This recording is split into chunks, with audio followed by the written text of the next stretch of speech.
bagaimana kita membangun akhlak yang baik untuk generasi penerus? Karena saya tidak melihat ada usaha untuk membangun akhlak di negeri ini. Itulah yang membuat saya sedih juga. Banyak yang pegang mic di mimbar mengumbar pidato ceramah yang jauh daripada akhlakul karimah, sehingga banyak yang berurusan dengan polisi, ditangkap, padahal udah jelas bahwa satu, Islam melarang mencela, menghina, nggak boleh. Coba cari satu ayat aja di mana Nabi Ibrahim memaki-maki Namrud. Coba, ada nggak? Yang ada malah doa supaya dia kembali dapat hidayah, sampai ditegur oleh Allah, mendoakan ampunan. Mana ada Nabi Musa menjelek-jelekan Fir'aun, mana ada? Yang ada didakwahi dengan bil hikmah wal mau'izatil hasanah, didoain lagi. Tadi ente baca doa Nabi Musa. Rabbi ishrah li sadri wa yassir li amri wahlul 'uqdatam min lisani yafqahu, punya Fir'aun, yafqahu qauli, agar dia Fir'aun memahami perkataanku. Doain kebaikan Fir'aun sama Nabi Musa. Ada doa Nabi Muhammad yang jelek untuk ngebelah Abu Jahal, Abu Sufyan. Tidak adanya Allahumma hdi qaumi fa innahum la ya'lamun. Sementara kita kebanyakan para dai enggak memahami itu, di mimbar biar mampus. Saya begitu dong. Di mimbar ngata-ngatain orang Kristen. Surat Al-An'am 108, enggak boleh. Mereka menjadikan Yesus sebagai Tuhan. Kita katakan enggak boleh, haram. Jangan kalian mencela mereka, jangan mencela Tuhan-Tuhan mereka. Allah mengakui bahwa mereka mengangkat Yesus sebagai Tuhan, mereka angkat, tapi kita nggak boleh ngatain, lu nggak boleh, lu begini nggak boleh. Kenapa? Karena dilarang oleh Allah. Padahal mereka mengangkat patung jadi Tuhan, ya patung diangkat jadi Tuhan sebagai dewa penyelamat, ya apa, gitu, ada di rumahnya. Tetap aja kita nggak boleh ngatain, haram. Dan Nabi juga mengancam siapa yang mengganggu mereka dalam hal mengganggu status sosial keamanan maupun ke sosial kemanusiaan, siapa yang mengganggu mereka sama dengan menggangguku. Jadi memang haram melontarkan seperti itu. Jadi bil hikmah tetap, wal mau'izatil hasanah tetap, tegas juga tetap. Allah melarang kita mengganggu gereja dan dilarang juga untuk masuk ke gereja. Ini suka kebablasan, sholawatan di gereja, kan jadi bludak kita dengarnya begitu. Kebablasan. Orang mau Natalan, jangan diganggu, silahkan, haram, itu kepercayaan orang kok. Tapi haram juga ente ikut dalam di sana untuk nyanyi bersama dan haleluya bersama. Ya ini kadang-kadang enggak, yang itu dikatain, dihina, diomelin, udah biarin aja karena dia nggak paham. Apa yang disampaikan oleh Bang Dai tadi, kafah itu inti. Makanya saya bilang saya ngangguk-ngangguk. Ntar sebagai closing saya bakal ingat terus. Makanya ini bagian jadi closing ya. Saya ingat terus. Itulah cerdas-cerdasnya Bang Dai itu memang Masya Allah, bukan saya demen muji, saya nggak demen muji-muji orang, tapi beliau memang cerdas luar biasa. Mau ngapain ribut-ribut Islam liberal? Mau ngapain ribut-ribut? Mau ngapain Islam radikal? Mau ngapain? Kita terpacu dalam definisi yang ngawur. Islam moderasi. Buat apa? Kita akan terpacu dengan definisi yang salah. Liberal itu artinya menempatkan sesuatu dengan tempatnya, mengakar. Ya dibuka kamus itu aja Pak. Bapak pegang handphone barusan saya ngomong. Punya ya buka. Dalam KBBI, Kamus Besar Bahasa Indonesia. Arti radikal. Orang intelek, orang berpendidikan pasti patokannya ada. Lihatlah dalam Kamus Besar Bahasa Indonesia. Baca nih Pak.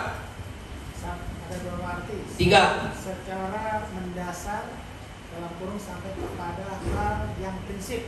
Yang ketiga apa? Yang ketiga biar cepat. Ketiga, maju dalam berpikir atau bertindak. Maju dalam berpikir dan bertindak. Mendasar, prinsipil. Yang kedua artinya itu melakukan perubahan dengan cepat, baik pada pemerintah atau pemerintahan. Betul? Itu arti radikal menurut Kamus Bahasa Indonesia. Cakep artinya, bagus artinya. Mendasar, mengakar, melakukan perubahan dengan cepat, mendasar, dan cakep banget bahasa yang dibacain. Tapi lihat sekarang dibilang radikal itu apa?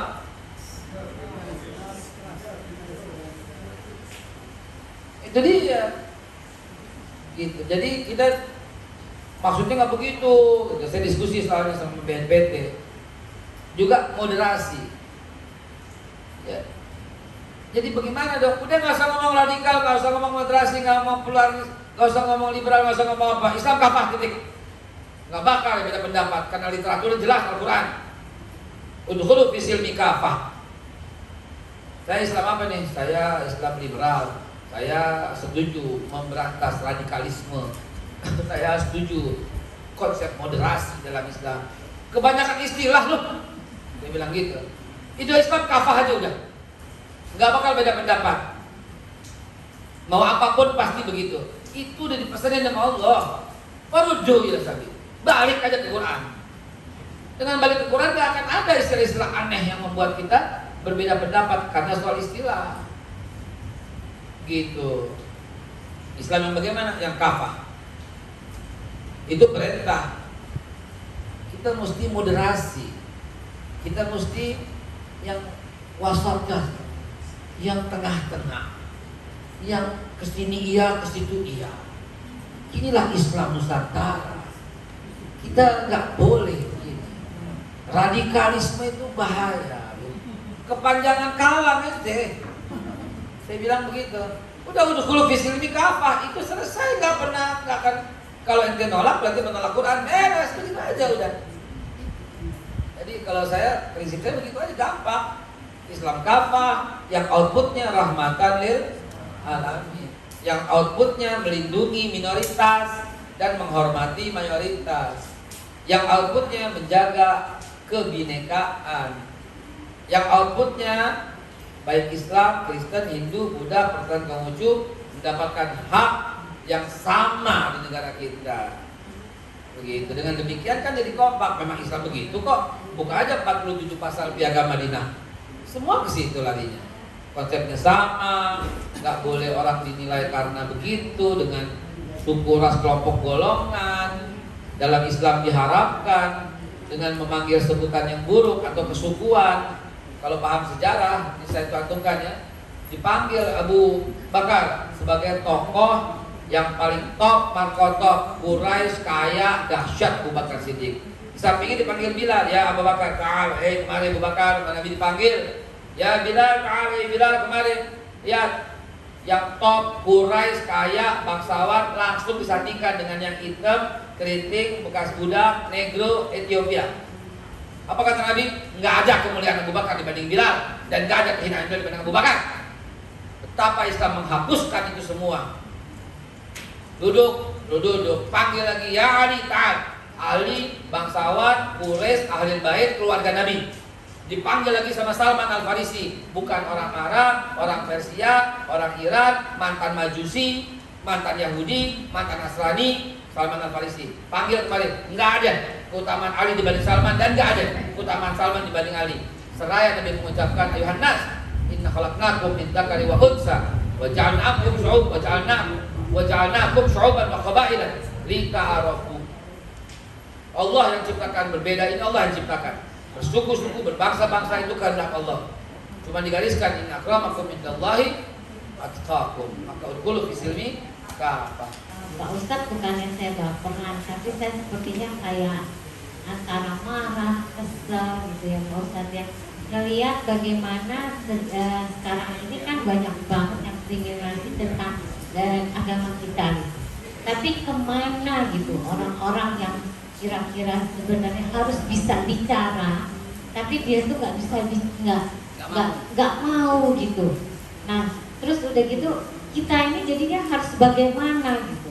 Itu aja tuh. Sepertinya saya kayak tertidur nih negara gitu loh. Kok ini nggak ada rasa marah gitu ngelihat agama kita tuh digituin gitu loh Pak. Jadi berkontribusilah sekecil apapun. Sekarang itu mutlak perlawanan perang itu di sosial media. Itu perang asimetris. Makanya orang-orang seperti Bang Dai kita dukung channelnya. Ibu cukup subscribe dan sampaikan ke teman-temannya, ikutin deh channel Bang Dai channel di YouTube. Itu udah kontribusi. Saya pasarin terus kok di mana-mana teman-teman, ikutin deh. Keren. Apalagi ketika Bang Dai berespon terhadap apapun saya langsung share. Yang penting kita tetap istiqomah, filosofi burung emprit, sampaikan kebenaran, tetap menyampaikan, tetap produktif. Begitu. Kok mereka begini ya? Ibda binafsik, mulailah dari dirimu sendiri saja. Karena ibu, kalau ibu pikirin kenapa sih ini begini, kenapa sih ini begini, betulan jadi baper, jadi kita yang stroke, karena uzubillah. Santai aja, tetap aja berkontribusi, tetap aja suarakan kebenaran, dilihat nggak dilihat, Allah yang lihat. Dipuji nggak dipuji, Allah yang puji. Dicegah atau nggak dicegah, kalau jelek itu akan kembali kepada kita, kalau baik akan kembali kepada kita. Gitu loh. Ya. Hasantum asantum lihat musikum, fasatum palahan. Kalau ibu berbuat baik, baliknya ke ibu. Ibu berbuat negatif, baliknya ke ibu. Yang penting jangan pernah izinkan negatif masuk ke dalam pikiran, karena dia energi yang menyimpan. Energi itu, Masya Allah, ilmuwan semua ini saya bilang, E sama dengan MC kuadrat. Ini ada yang masanya. Energi itu kan massa kali percepatan. Ya. Ini ada masanya nih. Ya 10 gram. Saya tambah dengan kecepatan ya. Ya. Pak. Ini energi. Belum jadi energi. Kalau di tangan saya ini masih massa. Kalau saya tambah kecepatan jadi energi. Nah, nggak terlalu sakit karena kecepatannya cuma 10 km per jam. Ada energi 10 gram, kecepatan mungkin 5 km per jam. Saya tambah kecepatannya 30 km per jam. Sakit nggak? Kenapa? Karena ada tambahan kecepatan. Cuma 10 gram. Saya tambah 30-40 gram dengan kecepatan 100 km per jam. Bocor kepalanya. Gitu. Itulah energi. Energinya 1 ton massanya, percepatannya 200 km per jam. Mobil truk kena beliau, jadinya apa ya? Gempeng, karena energinya besar sekali. Tapi itu energi yang terukur, limited energy, tangible energy. Yang intangible, saya rendahkan beliau, saya hina beliau, saya bully beliau, saya foto beliau, saya buka bajunya, saya ganti badannya orang lain, saya bikin beliau telanjang, saya laporkan ke atasannya, beliau dipecat, beliau dihina oleh sosial media, saya fitnah, saya foto dia dengan perempuan telanjang, saya tempelin, saya fitnah ke orang tuanya, saya fitnah ke istrinya, marahnya dia sama saya berapa lama? Kalau pakai ini badan benjol berapa lama? 3 hari beres. Kalau saya lakukan yang tadi, saya fitnah besar-besar, marahnya berapa lama? Gedean mana energi ini sama energi yang barusan? Itu namanya energi. Kalau ibu mau energi negatif itu kesimpan, gue kesel negatif, gue baper negatif, capek negatif, lepaskan itu semua, bebaskan itu semua, lakukan yang ibu bisa, ibda binafsi, mulai dari dirimu sendiri. Itu lebih aman buat ibu. Berarti ibu nggak akan pernah izinkan energi negatif masuk ke dalam tubuh. Dihina nggak apa-apa, dikatain, dibully, jarin. Tetaplah berkontribusi, tetaplah ya untuk menyampaikan hak. Insya Allah itu udah benar jalannya, begitu ya. Saya ingin membesarkan energi saya. Tadi yang soal CV tadi sengaja nggak saya cantumin. Saya belajar sejarah di tempat usuli Islam di Hebrew University. Gitu. Saya pengen sejarah yang benar itu kebongkar. Apa sih yang lu manipulasi sebenarnya itu? Rupanya keberadaan saya bocor. Yang tadinya nggak bakal saya umumin, ternyata udah bocor, udah rame. Yang bocorin Syiah di sebuah Twitter. Saya nggak tahu dapat foto dari mana dia. Foto saya menjelang waktu mengajukan disertasi di Hebrew University ketiga. Bocor, ditaruh di Twitter. Yang bocorin Syiah. Ini loh, Jubir 212 yang ternyata berguru di Israel dengan para Yahudi. Dia bilang gitu. Luar biasa, akhirnya jadi fitnah yang bergulir. Ngapain saya ladenin? Saya diemin. Yang penting saya nulis buku, meluruskan, menegakkan perjuangan menegakkan tauhid. Saya tulis buku, saya sebar ke seluruh penjuru tanah air agar mereka paham tentang jahatnya sejarah yang beredar, jahatnya sejarah yang memanipulasi fakta-fakta yang sebenarnya tidak terjadi sama sekali. Kebohongan Ibrahim menikah dengan budak, padahal tidak. Kebohongan Nabi Muhammad miskin, padahal tidak. Kebohongan, berbagai macam fakta sejarah yang saya temukan berbeda dari yang beredar. Saya susun dengan buku saya, Perjuangan Menegakkan Tauhid. Insyaallah oleh-oleh saya bawain buat hadiah buat para penanya terbaik, ya.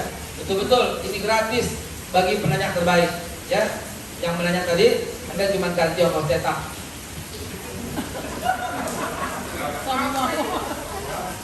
Ya iya dong, kan saya bukan nyari duit dari buku. Bang Dai penulis, Bang Dai cuma nyari duit dari buku. Emang kita untung nyetak buku? Nyetak buku nggak untung, jualan properti yang untung, jualan emas, berlian untung. Nyetak buku lebihnya ke bank, bang 10.000.